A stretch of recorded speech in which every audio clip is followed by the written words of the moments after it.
Salut à toi enfant du soleil. On se retrouve pour cette vidéo un peu spéciale où je ne vais pas parler du planétarium de Memphis.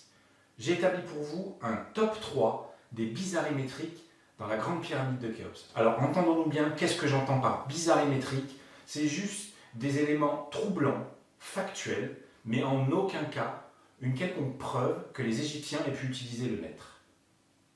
C'est parti pour ce top 3. En troisième position, nous voici dans la chambre haute de la grande pyramide. Aziz, lumière! Nous sommes face au mur nord et nous allons nous intéresser peut-être à l'élément le plus énigmatique de cette chambre haute.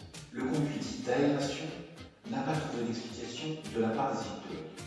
Il tient pourtant une place importante puisqu'à l'horizontale, l'architecte a décidé de le positionner à pile 5 coudées royales du mur est. Et bien la mesure verticale de ce conduit par rapport au sol est exactement de 1 mètre selon les dernières mesures dont je dispose. En deuxième position, nous restons dans la chambre haute.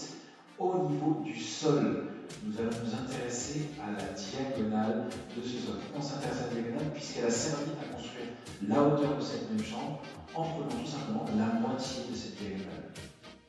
Alors cette diagonale, elle mesure 11,7 mètres. On va prendre les autres dimensions qui forment le triangle inscrit au sol, 10,47 mètres pour la longueur et la largeur à 5,235 selon les mesures, encore une fois, les plus modernes dont je dispose. Eh bien, ce qui est étonnant avec ce triangle inscrit au sol de la chambre haute, c'est que si on considère l'aire de ce triangle, il fait 27,4 mètres carrés. Par contre, si on considère le périmètre de ce même triangle, il fait 27,4 mètres. On a les mêmes valeurs numériques.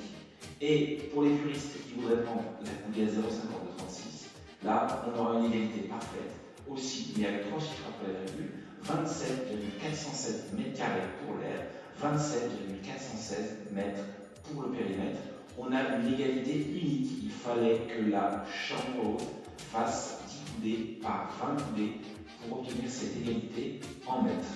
Allez, maintenant on va prendre l'air et le soleil pour le number one de ce top 3 qui concerne la base de Khéops en mètres. Vous allez voir, c'est assez incroyable.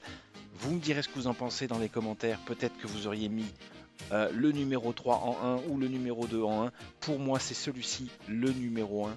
En fait, vous allez prendre la base carrée de Khéops, donc un peu plus de 230 mètres. À partir de cette base, on va tracer le rectangle doré. Le cercle qui a permis de tracer ce rectangle, eh bien tenez-vous bien, il a comme périmètre 1,618 km.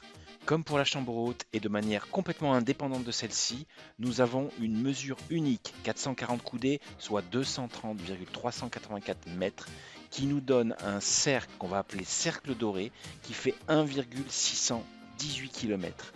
Il n'y a qu'une configuration possible qui pouvait permettre ceci, et c'est pour ça, et aussi parce que cela signifie le nombre d'or, que pour moi, c'est le numéro 1 des bizarrimétriques que l'on retrouve dans la grande pyramide de Khéops. Dites-moi ce que vous en pensez dans les commentaires. Je vous remercie pour votre attention. Au revoir, à bientôt.